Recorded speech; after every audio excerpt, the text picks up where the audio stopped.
প্রিয় শিক্ষার্থী বন্ধুরা, আশা করছি তোমরা সকলেই ভালো আছো। আজকের ভিডিওটা বর্ধমান ইউনিভার্সিটি সেমিস্টার 1-এর পরীক্ষা সম্পর্কিত বিষয় নিয়ে আলোচনার জন্য। মূলত তোমাদের ইউনিভার্সিটি থেকে একটা নোটিশ আপডেট এসেছে।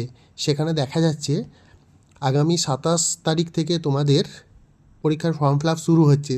27 থেকে 3 তারিখ পর্যন্ত তোমাদের ফর্ম ফিল আপ চলবে, মানে 27শে ফেব্রুয়ারি থেকে 10ই মার্চ পর্যন্ত।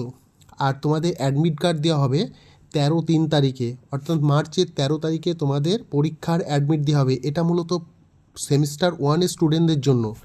আর তোমাদের এক্সাম শুরু হচ্ছে 18-3 তারিখ থেকে, অর্থাৎ 18ই মার্চ থেকে তোমাদের পরীক্ষা শুরু হচ্ছে। তো যাই হোক, এই নোটিশটাকে তোমরা একটু ভালো করে লক্ষ্য করে দেখো, তাহলে তোমাদের পরীক্ষার ফর্ম ফিল আপ, অ্যাডমিট এবং পরীক্ষা শুরু সম্পর্কিত যাবতীয় কনফিউশনগুলো দূর হবে।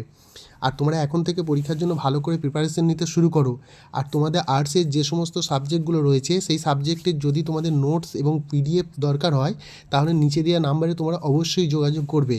যাই হোক, ভালো থেকো, সুস্থ থেকো। পরের ভিডিওতে তোমাদের সঙ্গে দেখা হবে নতুন একটা টপিক নিয়ে।